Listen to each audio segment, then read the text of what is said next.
RRB NTPC 2025 graduate লেভেলের যে 5 জুনের থার্ড শিফটের যে সমস্ত প্রশ্ন এসেছে সেই প্রশ্নগুলো নিয়ে আজকে আলোচনা করব এবং সেগুলোর উত্তর আমরা দেখে নেব এবং জিকে জিএস এবং কারেন্ট অ্যাফেয়ার থেকে আমাদের যেসব সমস্ত প্রশ্ন রয়েছে সেই সমস্ত প্রশ্নগুলো কিন্তু আমরা দেখে নেব। ঠিক আছে, চলো শুরু করা যাক। প্রথমে কি রয়েছে দেখো, প্রথমে কি রয়েছে, একলব্য মডেল আবাসিক স্কুল বা ইএমআরএস, যেটাকে বলি আমরা ইএমআরএস। এই একলব্য মডেল রেসিডেন্সিয়াল স্কুল বা আবাসিক স্কুল কত সালে প্রতিষ্ঠিত হয়? এই প্রতিষ্ঠিত হয়েছিল 1997 থেকে 98 সালে প্রতিষ্ঠিত হয়েছিল। এর উদ্দেশ্য কী ছিল? এর উদ্দেশ্য ছিল এসটি অর্থাৎ উপজাতি শিক্ষার্থী সম্পন্ন বা শিক্ষার্থীদের মানসম্পন্ন শিক্ষা প্রদান করা এবং লক্ষ্য ছিল কি, এইটার কতদূর পর্যন্ত ষষ্ঠ থেকে দ্বাদশ শ্রেণীর শিক্ষার্থীদের জন্য ছিল। তহবিল কোথা থেকে দেওয়া হতো? ভারত সরকারের উপজাতি বিষয়ক মন্ত্রণালয় থেকে এর প্রধান উদ্যোগ। এবং ফোকাস কী ছিল? ফোকাস ছিল স্থানীয় শিল্প এবং সংস্কৃতি সংরক্ষণের জন্য বিশেষ সুযোগ সুবিধা, ক্রিয়া প্রশিক্ষণ এবং দক্ষতা উন্নয়ন সহ একাডেমিক শিক্ষা এবং সর্বাত্মক ছাত্র উন্নয়ন ছিল। এর ভর্তিটা কেমন ছিল? ভর্তিটা ছিল 10% পর্যন্ত উপজাতি শিক্ষাও ভর্তি হতে পারবে। ঠিক আছে, লক্ষ্য ছিল বিভিন্ন ক্ষেত্রে শিক্ষাক্ষেত্রে উচ্চশিক্ষা গ্রহণ, বিভিন্ন ক্ষেত্রে চাকরি পেতে এবং সাধারণ জনগণের সাথে সমকক্ষ হতে সম্পন্ন করা হয়। এটাই ছিল আমাদের একলব্য মডেল আবাসিক স্কুলের উদ্দেশ্য এবং 1997 থেকে 98 সালের মধ্যে প্রতিষ্ঠিত হয়েছিল এবং এটি বিশেষ করে এসটিদের জন্য বা তফসিলি উপজাতিদের জন্য। ঠিক আছে, বা ইএমআরএস যেটাই বলো। ঠিক আছে, নেক্সট দেখো, পরের প্রশ্ন কি রয়েছে দেখো, 17 বছর পর 2024 সালে প্রধানমন্ত্রী নরেন্দ্র মোদী আফ্রিকার কোন দেশে সফর করেছিলেন বা আফ্রিকার কোন দেশে বা কোন আফ্রিকার কোথায় সফর করেছিলেন? সঠিক দেখো অপশান রয়েছে কেনিয়া, নামিবিয়া, ঘানা না সাউথ আফ্রিকা। তো অপশান নাম্বার হচ্ছে নামিবিয়া, সঠিক উত্তর হবে অপশান নাম্বার বি।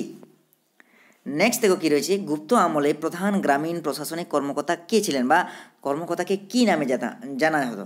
তাহলে সেই কর্মকর্তার নাম কিন্তু আমরা জানি যে গ্রামিকা থাকবে তোমাদের অপশানে, গ্রামিকা বা গ্রামাধ্যক্ষ নামে পরিচিত ছিলেন। প্রশাসনিক কর্তাকে গ্রামী বা গ্রামাধ্যক্ষ নামে পরিচিত ছিলেন। এই ব্যক্তিরা গ্রামার স্তরে প্রশাসনের পরিচালনার জন্য দায়ী ছিলেন বা তাদের নিয়োগ করা হয়েছিল, যাদের মাধ্যমে বিরোধ নিষ্পত্তি, রাজস্ব আদায় এবং নিজ নিজ গ্রামের মধ্যে জনসাধারণের কাজ তত্ত্বাবধান করার অন্তর্ভুক্ত ছিল। তারাই ছিলেন ক্ষুদ্রতম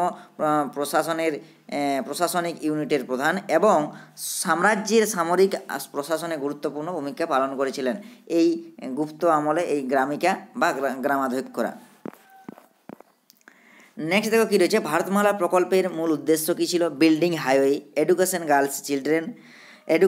girl children, connecting India's river, electrification of all village. অর্থাৎ বিল্ডিং হাইওয়ে তৈরি করা, হাইওয়ে রাস্তা তৈরি করা, এডুকেটিং গার্ল চিলড্রেন বালিকা শিশুদের শিক্ষা গ্রহণ, কানেক্টিং ইন্ডিয়া রিভার ভারতীয় নদ নদীর সঙ্গে সংযোগ, নাকি ইলেকট্রিফিকেশন অফ অল ভিলেজ সমস্ত গ্রামে বৈদ্যুতিকরণ।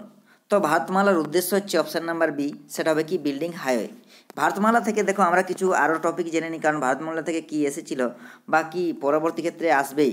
ভারতমালা পরিযোজনাটা হচ্ছে সড়ক পরিবহন এবং মহাসড়ক মন্ত্রক কর্তৃক পরিচালিত একটা মহাসড়ক খাতের জন্য একটি ছাতা কর্মসূচি বা যেটাকে বলে থাকি আমব্রেলা কর্মসূচি এবং বাস্তবায়নকারী সংস্থা কে? ভারতের জাতীয় মহাসড়ক কর্তৃপক্ষ অর্থাৎ NHAI, national highway authority of India. এটি দুটি পর্যায়ে বিভক্ত করেছিল, পর্ব 1 এবং পর্ব 2। পর্ব 1 5 বছরের জন্য টার্গেট রাখা হয়েছিল বা 2017 থেকে 2022 মধ্যে 34,800 কিলোমিটার জাতীয় সড়ক, যার মধ্যে বাজেট দিয়েছিল 5,35,000 কোটি টাকা বাজেটের মধ্যে রাখা হয়েছিল। এবং দ্বিতীয় পর্ব 2 2024 সালের মধ্যে ভারত জুড়ে 4800 কিলোমিটার সড়ক নেটওয়ার্ক তৈরি করা। ঠিক আছে, এর উদ্দেশ্য কি? উদ্দেশ্য ছিল হচ্ছে ভারত সারা দেশে মালবাহী এবং যাত্রী পরিবহনের দক্ষতা বৃদ্ধি করা। প্রত্যক্ষ এবং 2 নম্বর কারণ ছিল কি? 2 নম্বর কারণ হচ্ছে প্রত্যক্ষ এবং পরোক্ষভাবে বিপুল সংখ্যক কর্মসংস্থানের সুযোগ তৈরি করা। এবং 3 নম্বর উদ্দেশ্য ছিল কি? জাতীয় মহাসড়ক সংযোগের মাধ্যমে 550টি জেলাকে সংযুক্ত করা। এটাই ছিল কিন্তু আমাদের এই উদ্দেশ্য। ঠিক আছে, ভারতমালা। নেক্সট দেখো কী রয়েছে, কোন বছর থেকে রেল বাজেট ইউনিয়ন বাজেটের সাথে একীভূত হয়, মানে একসঙ্গে পাস হয়? 2017 সালের আগে পর্যন্ত 2017 সালের আগে পর্যন্ত রেল বাজেট এবং কেন্দ্রীয় বাজেট, এই দুটি বাজেট, কেন্দ্রীয় বাজেট এবং রেল বাজেট, এই দুটি বাজেট কিন্তু আলাদা আলাদাভাবে পেশ করা হতো। ঠিক আছে, এই রীতি অরুণ জেটলি 2017-18 অর্থবর্ষ যখন বাজেট পেশ করেন, তখন এই কেন্দ্রীয় বাজেট এবং রেল বাজেট একসঙ্গেই পাস করেন বা একসঙ্গেই পেশ করেন।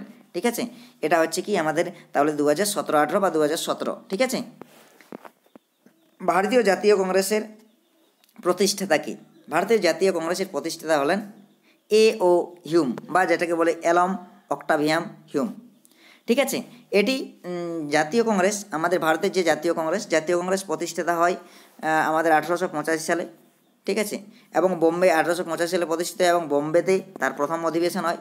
ঠিক আছে, এরপর দেখো এই সম্পর্কে আরও কিছু আছে। দেখো 1883 সালে কলকাতা বিশ্ববিদ্যালয়ের স্নাতকদের উদ্দেশ্যে একটি খোলা চিঠিতে হিউম ভারতীয় স্বার্থের প্রতিনিধিত্বকারী একটি গোষ্ঠীর ধারণা উপস্থাপনা করেন। এর লক্ষ্য ছিল শিক্ষিত ভারতীয় সরকারদের আরও বেশি বক্তব্য প্রদান করা এবং ব্রিটিশ রাজের সাথে নাগরিক এবং রাজনৈতিক কথোপকথনের জন্য একটি মঞ্চ প্রদান করা। এছাড়াও কি ছিল যে ফরাসি বিপ্লব ছিল ফ্রান্সে উল্লেখযোগ্য রাজনৈতিক এবং সামাজিক পরিবর্তনের একটি সময়, যা 1789 সালে এসএস জেনারেল প্রতিষ্ঠার মাধ্যমে শুরু হয়েছিল এবং 1799 সালে নভেম্বরে ফরাসি কনসুলেট গঠনের মাধ্যমে শেষ হয়েছিল। ঠিক আছে, নেক্সট কি রয়েছে দেখো, ভারতমালা প্রকল্পের অধীনে কত কিলোমিটার রাস্তা নির্মাণের প্রস্তাব করা হয়েছিল? তাহলে ভারতমালা প্রকল্পের অধীনে আমাদের 34,800 কিলোমিটার আমাদের প্রস্তাব করা হয়েছিল। পরের প্রশ্ন দেখো আমাদের কি রয়েছে, যে 74তম সংবিধান সংশোধন অনুসারে ভারতের পৌরসভা নির্বাচন কে পরিচালনা করেন? অর্থাৎ যে পৌরসভার নির্বাচনগুলো হয়, মিউনিসিপ্যালিটি নির্বাচন, সেগুলো কার দ্বারা নিয়ন্ত্রিত হয়? সেগুলো নিয়ন্ত্রিত হয় আমাদের কি রাজ্য নির্বাচন কমিশনের, অর্থাৎ স্টেট ইলেকশন কমিশন, রাজ্য নির্বাচন কমিশনের দ্বারা কিন্তু আমাদের কন্ট্রোল হয়। ঠিক আছে, নেক্সট কি রয়েছে দেখো, পেটের অ্যাসিডিটির জন্য নিচের কোনটি ঘরোয়া পদ্ধতি? পেটের অ্যাসিডিটির জন্য নিচের কোনটি কার্যকর ঘরোয়া পদ্ধতি? দেখো বেকিং সোডা বা সোডিয়াম বাইকার্বনেট যেটা বলে, প্রকৃতিতে অ্যান্টাসিড হিসেবে কাজ করে, দ্রুত পাকস্থলী অ্যাসিড নিরপেক্ষ করে। এছাড়া রয়েছে আদা, এর প্রদাহ বিরোধী বৈশিষ্ট্যের জন্য এটি পেটকে প্রশমিত করতে পারে। ঠান্ডা দুধ হতে পারে, ঠান্ডা দুধ হলে ক্যালসিয়াম সরবরাহ করে, যা পেটের অম্লের ভারসাম্য রক্ষা করে। এছাড়াও রয়েছে অ্যালোভেরার রস পাচনতন্ত্রকে প্রশান্ত বা শান্ত করতে পারে এবং অ্যাসিড উৎপাদন কমাতে পারে।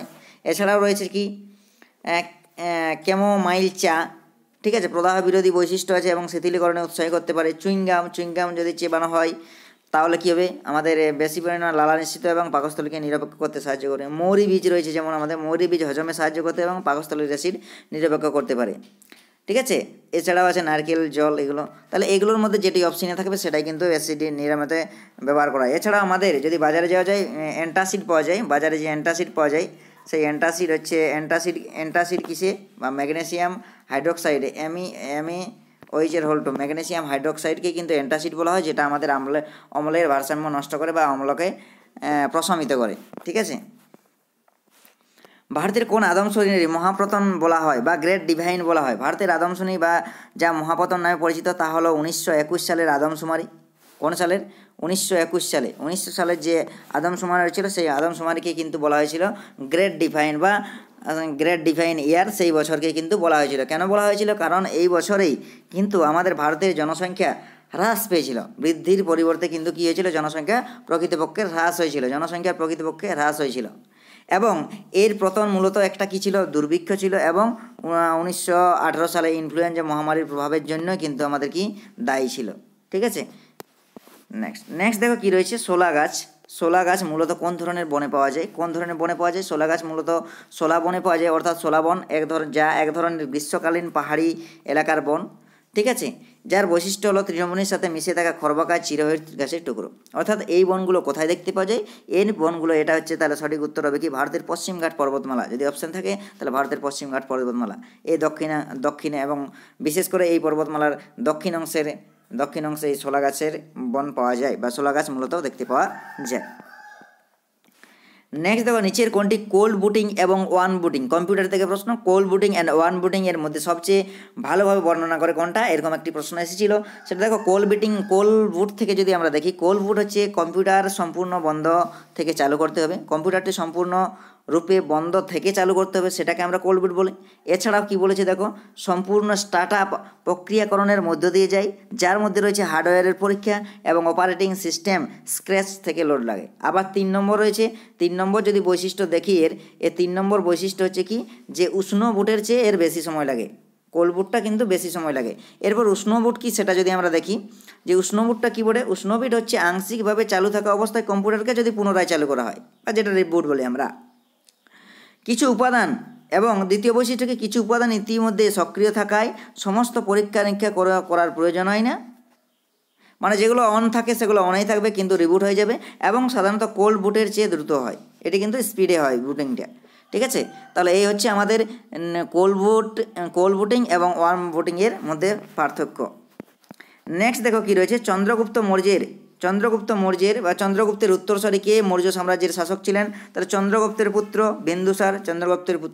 বিন্দুসার, তার মৃত্যুর উত্তরসূরি শাসক বিন্দুসার, তিনি মৌর্য সাম্রাজ্যের কিন্তু দ্বিতীয় শাসক। নেক্সট দেখো, এসবিআই রিপোর্ট অনুসারে 2023-24 অর্থ বছরে ভারতের সামগ্রিক দারিদ্র্যের হার কত ছিল? তাহলে কনজামশন এক্সপেন্ডিচার বা ভোগ ব্যয়ের উপর ভিত্তি করে এসবিআই একটা গবেষণা করেন, এবং সেই অনুসারে 2024 সালে অর্থ বছরে দারিদ্র্যের হার ছিল 4% থেকে 4.5% এর মধ্যে ছিল। ঠিক আছে, এবং গ্রামীণ এলাকায় ছিল কি, গ্রামীণ এলাকায় 25.7% এবং শহরাঞ্চলে 13.7 থেকে উল্লেখযোগ্য হ্রাসের প্রতিনিধিত্ব করে আমাদের। ঠিক আছে, তাহলে সঠিক উত্তর হচ্ছে আমাদের কিন্তু এখানে 4 থেকে 4.5%। নেক্সট দেখো কী রয়েছে, 2023-24 অর্থ বছরে গ্রামীণ দরিদ্রতার হার কত ছিল? গ্রামীণ দরিদ্রতার হার, তাহলে গ্রামীণ দারিদ্র্যের হার কত ছিল? দেখো, গ্রামীণ দরিদ্রের হার ছিল কিন্তু 8.86%, যা 23 সালে 7.2% এবং অর্থ বছর 12 সালে 25.7% থেকে উল্লেখযোগ্যভাবে হ্রাস পেয়েছে। ঠিক আছে, এবং এই হ্রাসের জন্য গ্রামীণে ব্যয় বৃদ্ধি এবং সরকারি উদ্যোগের মতো কারণগুলি উল্লেখযোগ্য ছিল বা দায়ী ছিল, এটাই গ্রামীণ দারিদ্র্যের হার। ঠিক আছে, তাহলে আমাদের এই প্রশ্নগুলোই পাওয়া গেছে। তো যারা এই প্রশ্নগুলো কিন্তু আমাদের কালেক্ট করা আছে, তোমরা থাকতে পারো আমাদের এই চ্যানেলের সাথে জুড়ে, এবং এখান থেকে আমরা কিন্তু সবাই চেষ্টা করব যে সব শিফটের প্রশ্ন আলোচনা করার জন্য। তো ভালো লাগলে অবশ্যই সাবস্ক্রাইব করবেন, সাবস্ক্রাইবের এবং শেয়ার তো অবশ্যই। ঠিক আছে, থ্যাংক ইউ।